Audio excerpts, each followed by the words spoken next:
잠시 후 여러분은 인도 문명부터 현재까지 5000년 인도 역사를 모두 알 수 있습니다. 자, 그럼 로빈의 기록을 시작합니다.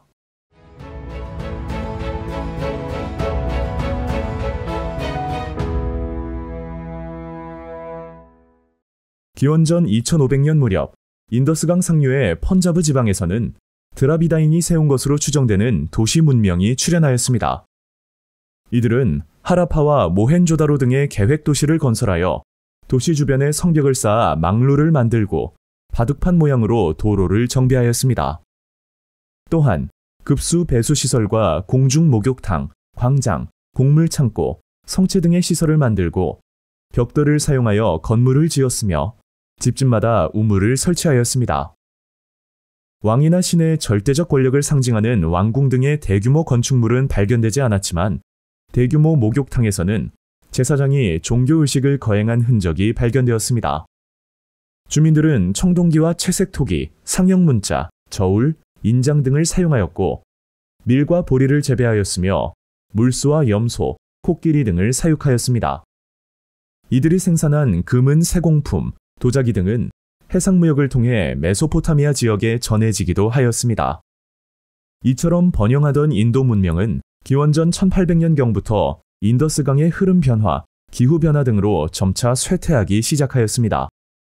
시간이 흘러 기원전 1500년경 중앙아시아에서 유목 생활을 하던 아리아인은 인더스강 상류의 북인도로 들어와 원주민이었던 드라비다족을 정복하고 펀자브 지방에 정착하였습니다. 오늘날 인도 인구의 다수를 차지하는 아리아인은 기원전 1000년경 동쪽 겐지스강 유역까지 진출하였고 철제 무기와 농기구를 바탕으로 도시 국가를 건설하였습니다. 겐지스강 일대는 홍수가 잦고 습지가 많아 농경에 어려움을 겪었지만 아리아인들은 철제 농기구와 관계 사업으로 농업 생산력을 증대시켰습니다. 이들은 가부장적 사회를 구성하였고 소를 신성시하였습니다. 또한 정복지의 원주민이었던 드라비다족을 효과적으로 지배하기 위해 폐쇄적 신분제도인 카스트제를 만들었습니다. 카스트제에서의 신분은 제사의식을 담당하는 승려계급의 브라만, 왕족, 귀족, 무사가 속한 크샤트리아, 평민인 농민, 상공업자가 속한 바이샤, 각종 노역에 종사하는 천민계급의 수드라 등으로 구분하였습니다. 이 중 상위계급인 브라만, 크샤트리아, 바이샤는 아리아인이었고 수드라는 주로 선주민들이었습니다. 브라만은 자신들의 특권을 유지하기 위해 아리아인들의 생활과 의식, 역사와 규율 등을 기록한 베다를 경전으로 삼고 태양, 물, 불 등 자연 현상을 신격화하는 복잡한 종교의식을 만들었습니다. 이를 기반으로 브라만교가 성립하였으며 이는 훗날 힌두교의 사상적 기반이 되었습니다. 기원전 7세기경 겐지스강 유역에서는 도시국가 간의 크고 작은 정복전쟁이 빈번하여 사회가 혼란스러웠습니다. 이러한 가운데 철제 농기구가 보급되자 농업, 상업, 수공업 등이 발달하였고 그 과정에서 크샤트리아와 바이샤 세력이 성장하였습니다. 이들은 복잡하고 지나치게 형식화된 브라만교의 제사의식을 반대하고 브라만 중심 사회를 비판하였습니다. 이러한 비판이 퍼지면서 우주와 인간의 본질을 탐구하는 우파니샤드 철학이 나타났고 이를 바탕으로 불교와 자이나교가 출현하였습니다. 우파니샤드 철학은 우주의 본체인 브라만과 인간의 본체인 아트만이 같다고 본 철학입니다. 이들은 신이 아닌 인간에 주목하였으며 인간은 수행을 통해 윤회의 속박에서 해탈할 수 있다고 주장하였습니다. 기원전 6세기경에 석가모니가 창시한 불교는 인간 평등과 인생 무상 및 윤리적 실천을 통한 해탈을 강조하였습니다. 이에 불교는 대중의 환영을 받으며 급속히 퍼져나갔습니다. 기원전 5세기경 마하비라 바르다마나가 창시한 자이나교는 카스트제를 부정하고 엄격한 계율과 고행을 통한 해탈을 중시하였는데 특히 상인들의 많은 지지를 받았습니다. 두 종교는 브라만교의 윤회 사상을 받아들이면서도 지나친 권위주의와 엄격한 신분 차별에 반대하여 카스트제를 극복하고자 하였고 이에 크샤트리아와 바이샤 세력으로부터 큰 지지와 환영을 받았습니다. 고대 북인도 지역은 작은 도시 국가들로 분열되어 있었습니다. 알렉산드로스가 인더스강 유역을 침략한 이후에는 사회적 혼란이 가중되었고 마침내 기원전 4세기경 찬드라굽타 마우리아가 혼란을 수습하여 최초로 북인도를 통일하고 마우리아 왕조를 세웠습니다. 마우리아 왕조는 3대 아소카 왕 때 전성기를 맞이하였습니다. 아소카 왕은 남부를 제외한 인도 대부분의 지역을 최초로 통일하였습니다.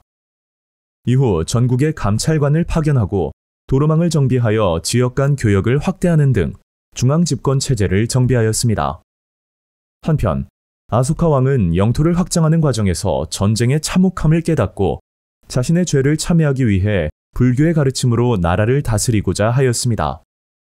그는 불경을 정리하게 하고 곳곳에 불교의 가르침을 새긴 돌기둥과 수투파를 세우는 등 불교의 보호와 포교에 힘썼으며 불교를 통한 제국의 통합을 중시하였습니다. 이 시기의 대표적 유물인 아소카 왕의 석주 머리 부분을 살펴보면 꼭대기에는 불교의 교의를 뜻하는 수레바퀴 모양의 법륜이 새겨져 있고 사자, 소 등이 조각되어 있으며 포고문은 그 아래 기둥 부분에 새겨져 있습니다. 칼린가를 정복하면서 나는 결코 돌이킬 수 없는 양심의 가책을 느꼈다. 그들의 영토가 시체로 뒤덮인 처참한 광경을 바라보면서 나의 가슴은 찢어졌다. 앞으로 나는 오직 진리에 맞는 법만을 실천하고 가르칠 것이다. 이처럼 아소카 왕의 돌기둥 포고문을 통해 아소카 왕이 자신의 잘못을 뉘우치고 불교에 귀의한 후 불교를 제국 통치의 근간으로 삼았다는 것을 알 수 있습니다. 현존하는 가장 오래된 불탑인 산치대탑 역시 아소카 왕 시기에 제작되었습니다. 산치대탑은 아소카 왕 당시 부처의 사리를 모시기 위해 세운 최초의 불탑을 말하는데 탑은 고대 인도에서 무덤을 이르는 말인 수투파에서 유래하였습니다. 이 시기에는 개인의 해탈을 중시하는 상좌부 불교가 발전하여 스리랑카, 태국 등 동남아시아 일대에 전파되었습니다. 대월지족이라고도 불리는 중앙아시아에 살던 이란 계통의 유목민인 쿠샨족은 인도에 진출하여 1세기경 북인도 지역을 통일하고 쿠샨 왕조를 세웠습니다. 쿠샨 왕조는 2세기 중엽 카니슈카 왕 때 활발한 정복 전쟁을 벌여 최대 영토를 확보하였고 북인도에서 중앙아시아에 이르는 영역을 지배하며 왕조의 전성기를 맞이하였습니다. 쿠샨 왕조는 비단길의 중심을 차지하여 중국, 인도, 이란을 연결하는 무역로를 독점하며 중개무역으로 경제적 번영을 이루었습니다. 또한 로마 제국과 교류하고 화폐를 발행하였으며 의학과 천문학이 발달하였습니다. 카니슈카 왕은 학문과 종교를 장려하였습니다. 특히 불교 장려 정책을 펼쳐 불경을 정리하고 사원과 탑을 축조하였으며 불교를 보호하고 포교에 힘쓰는 등 불교를 적극적으로 지원하였습니다. 카니슈카 왕의 지원에 힘입어 중생구제를 지향하고 부처를 초월적 존재로 보는 대승불교를 성립, 발전시킨 쿠샨 왕조는 조로아스터교, 힌두교, 그리스 신에 대해서도 관용적 태도를 보였습니다. 카니슈카 왕 때 성립한 대승불교는 큰 수레에 중생을 싣고 극락으로 간다는 뜻으로 개인의 해탈보다 많은 사람의 구제를 목표로 하였습니다. 또한 부처와 보살을 신격화하여 숭배하였고 아슈바고샤, 나가르주나 등의 불교 시인들이 이 시기에 활약하였습니다. 한편 쿠샨 왕조의 중심지였던 인도의 서북쪽 간다라 지방에서는 기원전 4세기 알렉산드로스 원정을 계기로 헬레니즘 문화와 인도 문화가 융합되어 그리스풍의 불교 미술인 간다라 미술이 성립하였습니다. 인도인들은 신을 조각으로 표현한 헬레니즘의 영향을 받아 부처를 인간의 모습으로 표현한 불상을 제작하였습니다. 대승불교와 간다라 미술은 중앙아시아를 거쳐 중국과 한국, 일본에 전파되었습니다. 이렇게 대승불교와 간다라 미술을 발전시키던 쿠샨 왕조는 3세기 말 사산 왕조 페르시아의 공격에 멸망하였습니다. 3세기 말 쿠샨 왕조가 사산 왕조 페르시아에 의해 멸망한 후 4세기 초 찬드라굽타 1세는 겐지스강 유역에 굽타 왕조를 세웠습니다. 굽타 왕조는 정복을 통해 영토를 넓혀 나갔고 찬드라굽타 2세 때 북인도와 중부인도의 대부분을 차지하며 대제국으로 발전하였습니다. 찬드라굽타 2세에 의해 전성기를 맞이한 굽타 왕조는 중앙과 지방의 행정 조직을 정비하여 정치를 안정시키고 농지의 확대와 활발한 해상 무역에 힘써 경제적 번영을 이루었습니다. 또한 학문과 예술을 적극 장려하여 문학, 과학, 미술, 종교 등이 발전하였고, 이에 굽타 양식과 같은 독자적인 인도 문화가 발전하였습니다. 굽타 왕조 시기에는 브라만교를 중심으로 카스트제를 계승하고 불교와 민간 신앙이 융합된 힌두교가 성립하였습니다. 힌두교는 창시자와 체계적인 교리가 없었지만 원시 신앙에서 차원 높은 철학까지 다양한 요소가 포함되어 있었습니다. 교리가 단순하고 누구나 신에게 제물을 바치는 것이 허용되었으며 토착적 성격을 띠고 있어 모든 계층에게 쉽게 수용되었습니다. 이후 인도에서는 힌두교가 급속히 대중화되었고 불교는 점차 쇠퇴하였습니다. 힌두교는 지역에 따라 파괴의 신 시바, 보존의 신 비슈누, 창조의 신 브라흐마 등 다양한 신을 숭배하였습니다. 굽타 왕조의 왕들은 권위를 높이기 위해 자신을 비슈누 신에 비유하였고 힌두교를 보호 및 후원하였습니다. 힌두교에서는 카르마와 카스트에 따른 각종 의례를 중시하여 브라만의 지위와 영향력이 절대적이었습니다. 또한 카스트제를 비롯한 각종 의례와 관습 등을 기록한 마누법전은 힌두교도의 일상생활에 큰 영향을 끼쳤습니다. 마누법전은 우주의 창조에서부터 개인이 지켜야 하는 생활 규범까지 규정한 힌두교의 경전으로 인도인의 일상생활과 정신세계까지 지배하였습니다. 창조주는 각자의 업을 정하였도다. 브라만에게는 배달을 가르치며 제사 지내는 일을, 크샤트리아에게는 백성을 보호하고 다스릴 것을, 바이샤에게는 농사와 짐승을 기를 것을 명령하셨다. 마지막으로 수두라에게는 앞선 세 신분의 사람들에게 봉사하는 임무를 명령하셨다. 이처럼 마누법전을 통해 힌두교가 일상생활에 끼친 영향을 짐작할 수 있습니다. 한편 남부의 힌두교는 토착신앙과 결합하여 춤과 노래 등으로 신을 즐겁게 하는 것을 중요하게 여겨 엄격한 의식보다 노래, 시, 사원과 같은 문화가 발달하였습니다. 이렇게 힌두 문화를 발전시킨 굽타 왕조는 5세기 무렵 중앙아시아의 유목민인 에프탈의 침략과 왕위를 둘러싼 내분으로 점차 쇠약해지다 6세기 중엽 멸망하였고 이후 인도는 오랜 기간 분열 상태가 지속되었습니다. 굽타 왕조 시기에는 이민족의 침략에 맞서 싸우고 통일을 이루는 과정에서 민족의식이 높아졌으며 왕권 강화를 위해 힌두 문화가 장려되었습니다. 그 결과 종교, 문학, 미술, 과학, 철학 등 다양한 분야에서 인도 고유의 색채가 강하게 드러났습니다. 종교에서는 힌두교가 민족 종교로 발전하면서 불교가 쇠퇴하기 시작하였습니다. 하지만 다른 종교에 관용을 베풀었기에 불교 교리 연구는 계속될 수 있었고 이에 불교의 종파인 밀교가 등장하였습니다. 하지만 밀교는 8세기에서 9세기경에 쇠퇴하였습니다. 문학에서는 브라만 계급의 언어이자 순수한 언어, 완성된 언어라는 뜻을 가진 산스크리트어가 공용어가 되면서 산스크리트 문학이 발달하였습니다. 고대로부터 전해져 오던 대서사시인 라마야나와 마하바라타가 산스크리트어로 정리되었고 이는 마누법전과 함께 힌두교의 중요한 경전 역할을 하였습니다. 세계 최장편 서사시에 해당하는 라마야나는 코살라국의 왕자 라마의 파란만장한 무용담을 표현하였습니다. 바라타족의 전쟁에 관한 대설화라는 뜻을 가진 마하바라타는 바라타족에 속한 쿠르족과 반두족 간에 벌어진 18일간의 전투와 신화, 전설, 종교, 철학, 도덕, 법제, 사회제도 등에 관한 사파가 실려 있습니다. 찬드라굽타 2세에 의해 궁정시인으로 활동한 희곡 작가 칼리다사는 샤쿤탈라를 지어 굽타 왕조 시대의 궁중 생활을 세밀하게 묘사하였으며 우주의 근본인 브라만과 개인의 중심인 아트만이 궁극적으로 같다는 사상인 우파니샤드 철학의 주석서가 산스크리트어로 저술되었습니다. 미술에서는 간다라 양식과 인도 고유의 문화가 융합된 굽타 양식이 발달하였는데 아잔타 석굴사원과 엘로라 석굴사원의 불상과 벽화가 대표적입니다. 이후 굽타 양식은 중앙아시아를 거쳐 중국, 한국, 일본 등 동아시아 불교 미술에도 많은 영향을 끼쳤습니다. 굽타 왕조 시기에는 수학, 천문학, 의학도 발달하였습니다.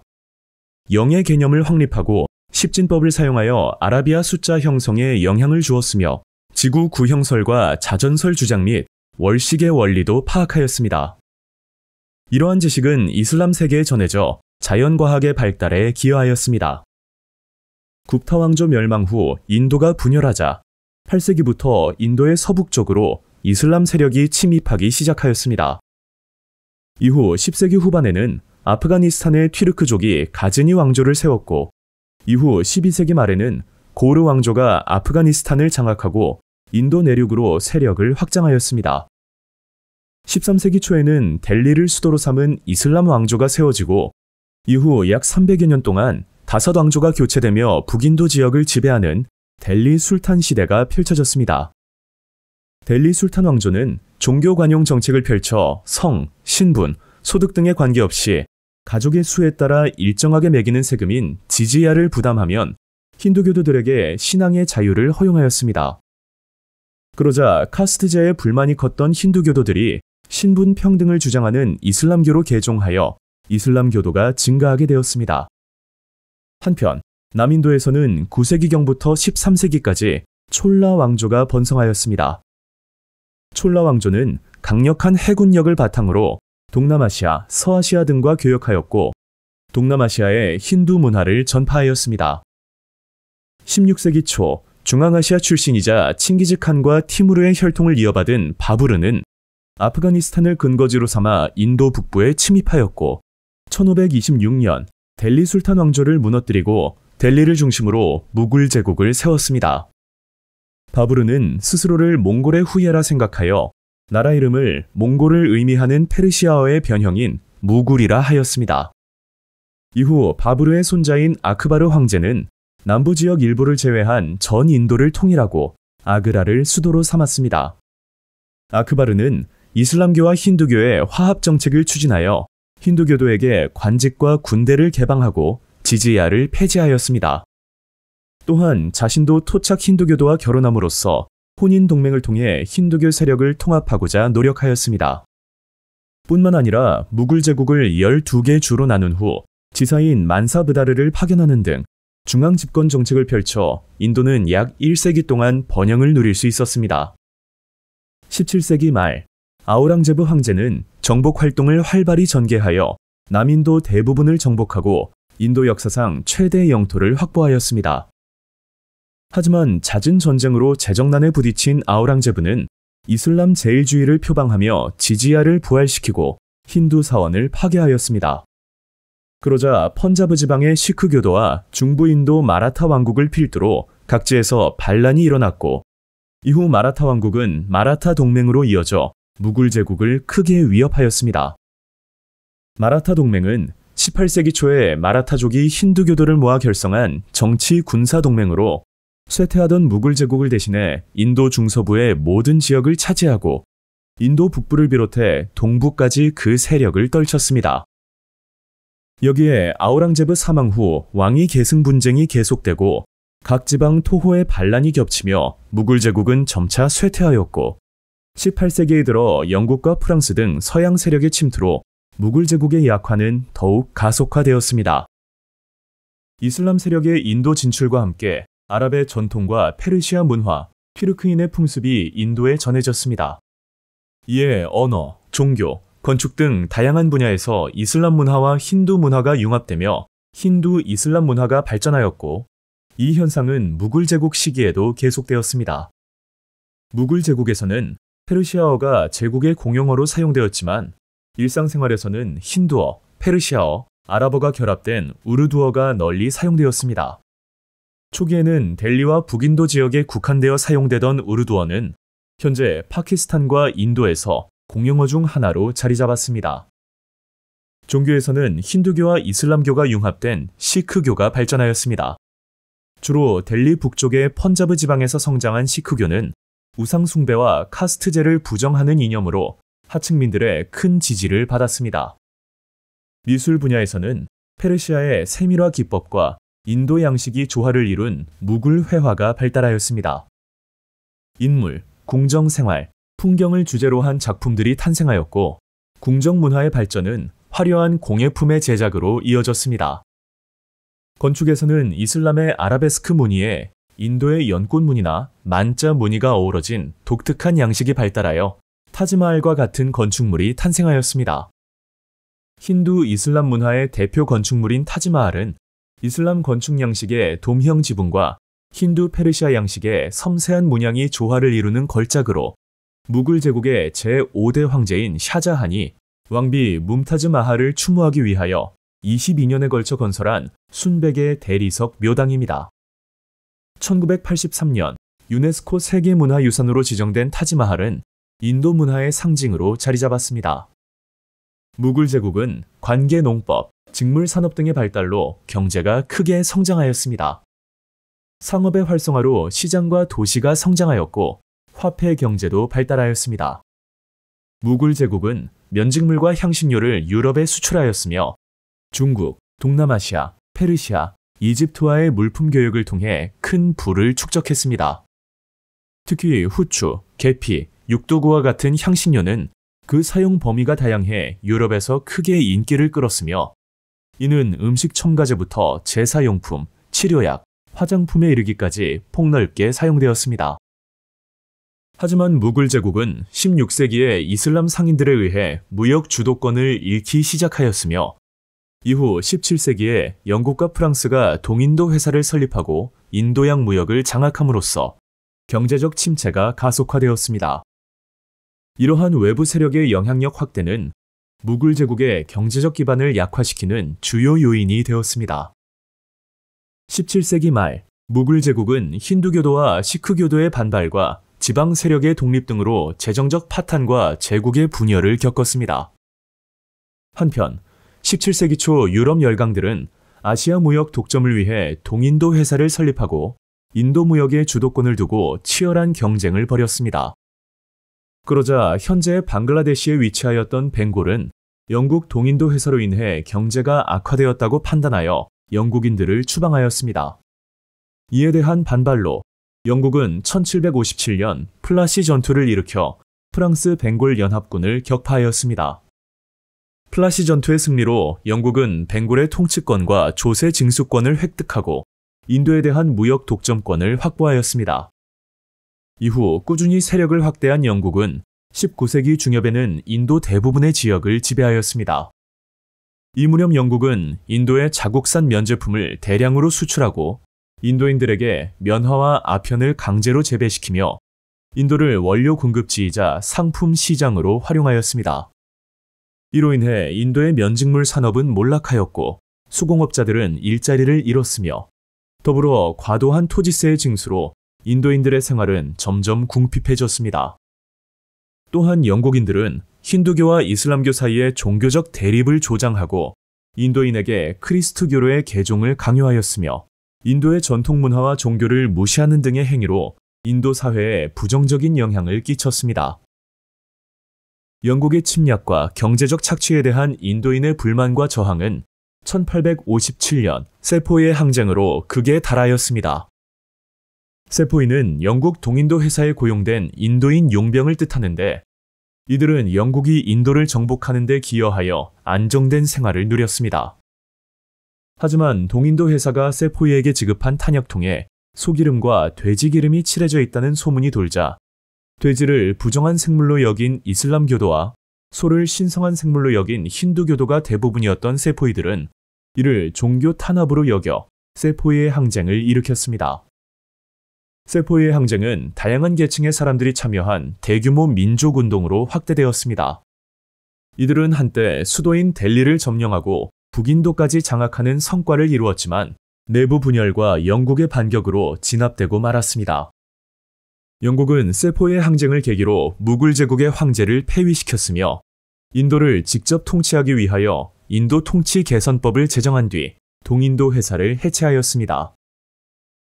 이로써 무굴 제국은 1858년 멸망하였으며 1877년 빅토리아 여왕이 인도 황제를 겸하는 영국령 인도 제국이 수립되면서 인도는 영국의 완전한 식민지가 되었습니다. 세포이의 항쟁은 비록 실패로 끝이 났지만 인도의 각계각층이 폭넓게 참여한 최초의 민족운동이었으며 인도인의 민족의식을 일깨운 중요한 사건이었습니다. 영국은 인도를 직접 통치하면서 인도의 사회적, 종교적 분열을 조장하며 복잡한 민족 구성을 이용한 경제적 수탈을 강화하였습니다. 이러한 상황 속에서 서양식 근대 교육을 받은 지식인의 수가 증가하였고 면공업을 중심으로 한 자본가 계층이 성장하였습니다. 이들은 인도의 사회개혁과 영국 지배의 저항을 위한 민족운동의 주도적 역할을 맡았습니다. 특히 서양의 근대 사상에 영향을 받은 힌두교 지도자들은 브라흐마 사마지 운동을 전개하여 종교적, 사회적 개혁을 적극적으로 추진하였습니다. 브라흐마 사마지는 브라만의 모임이라는 뜻으로 19세기 전반 람 모한 로이의 주도하에 이루어졌습니다. 이 운동은 인도의 지식인, 학생, 종교 지도자들이 참여한 가운데 힌두교의 순수한 교리로 회귀하려는 종교적 목적에서 시작되었습니다.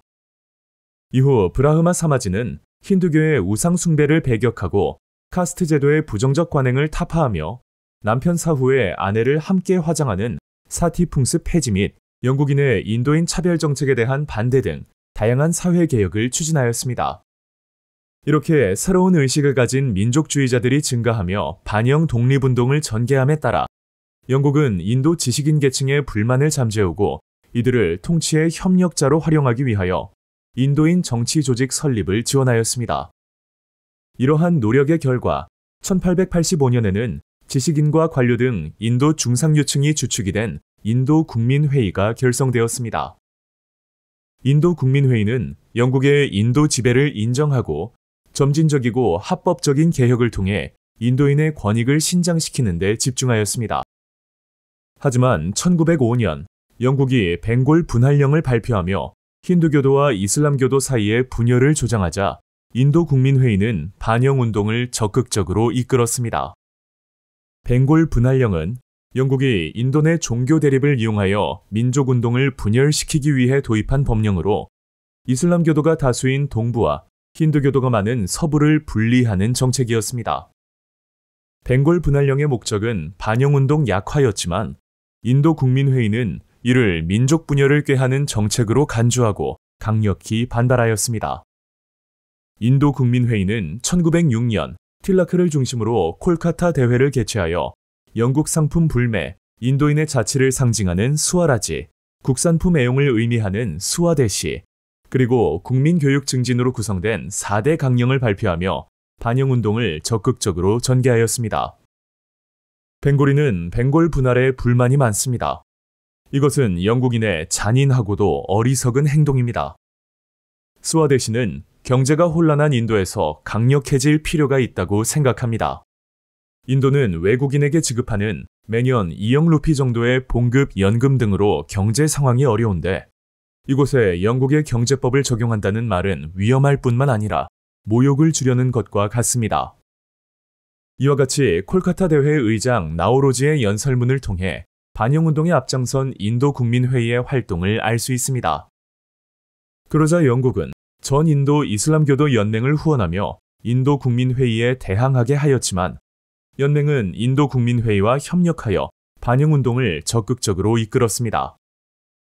이후 반영운동이 전국으로 확산되며 계층과 종교를 초월한 민족운동으로 성장하자 영국은 1911년에 벵골 분할령을 철회하고 인도인의 자치권을 명목상 인정하였습니다. 인도는 영국으로부터 자치권을 약속받고 제1차 세계대전에 참전하였습니다.